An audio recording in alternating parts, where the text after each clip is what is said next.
Hey, Mike here with RingPartner. Just wanted to go over the best possible ways to choose a campaign and what to look for in a pay-per-call campaign to ensure that it's going to be a good converting, good performing offer for you. So if we're in the system here in the RingPartner platform, you can go down to this apply to new campaigns if you want to try a new campaign. And you just click on that button, and then what you'll see is a number of different offers. And then from here, you can click on each of these and apply to the campaign with your promotion type, and we'll get you approved on those as soon as we can. But when looking at the campaigns, we'll go back to the ones we're already approved on. So we'll go into a campaign and have a look at some of the features that make up a campaign. So the first thing you're probably going to want to do is a test call. And so up in the top right here, you see a little button for test call in the platform. If you click on that and choose call, what it'll do is set up a call between you and the advertiser. And it'll actually go through just like your users will once you're promoting the campaign. And you'll get an idea for how this campaign is run.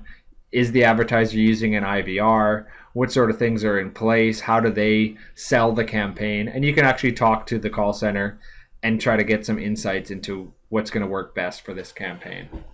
So as you scroll down, you'll see the description, which is pretty standard. It just goes over what the offer is and how they work, what they're looking for. The next thing you want to do is go to the promotional methods. And right now, there's a lot of X's, and it shows that a lot of things are not allowed. You always want to make sure you hit the show all button, because what that's going to do is show all the allowed promotion types. For this one, it's only apps and display and search on mobile.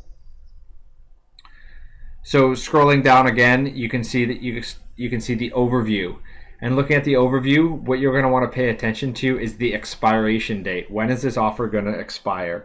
So in this case, the campaign is ongoing. Sometimes it expires in a day, it expires in a month. It really depends on the offer.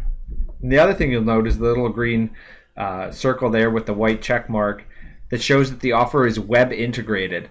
What that will do is allow you to send traffic to the advertiser's web page and pre-populate your tracking phone number onto their page.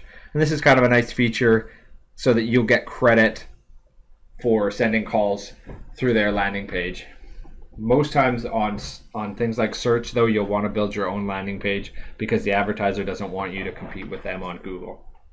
So the next thing you want to take note of is over here on the call quality and targeting criteria, you want to make note of the hours. This campaign is a 24/7 operation, so it's running Monday to Sunday, all hours. But you really want to take note of some of the offers are running 9 to 5, and it might be Eastern Standard Time, or it might be Pacific or Central. So you really want to take note of that when you're setting up your day parting on either your media buy or your Google campaign. You'll also want to take note of the target regions.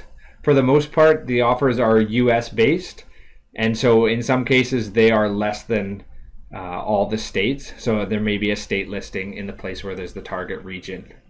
And the target caller profile is just what the advertiser is looking for. So what demographics, what age, what type of profile would they like to see the calls come from.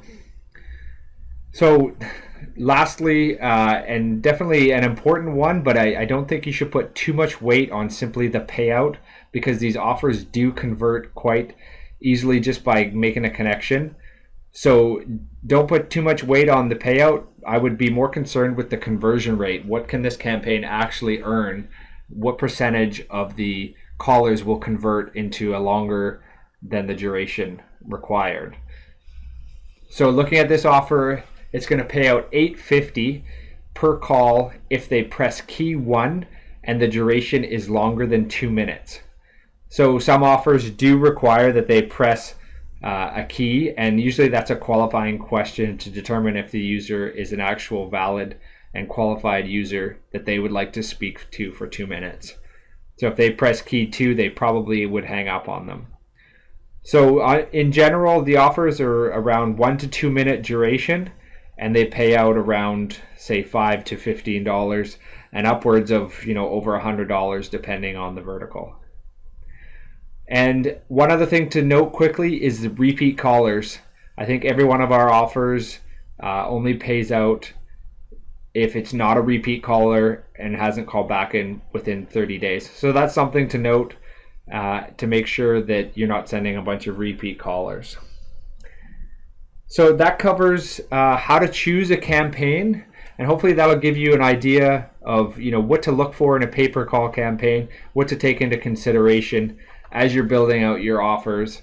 And I caution you again to not put too much weight into the payout. I would be more concerned with trying the campaign and trying to see what the conversion rate is, because sometimes a campaign will surprise you if it has a strong call center or if they have a strong sales team that's answering the phone. And one of the nice things about pay-per-call is that you only require the duration as a conversion, so it's not always a sale or a download or a sign up. They just need to stay on the line long enough in order to convert. And generally, if people click and they click to call, they're very likely to actually be qualified and want to talk to an agent. So that's how to choose the best offer. And if you have any questions, you can always reach out to your affiliate manager and we'll help you as best we can. Thanks.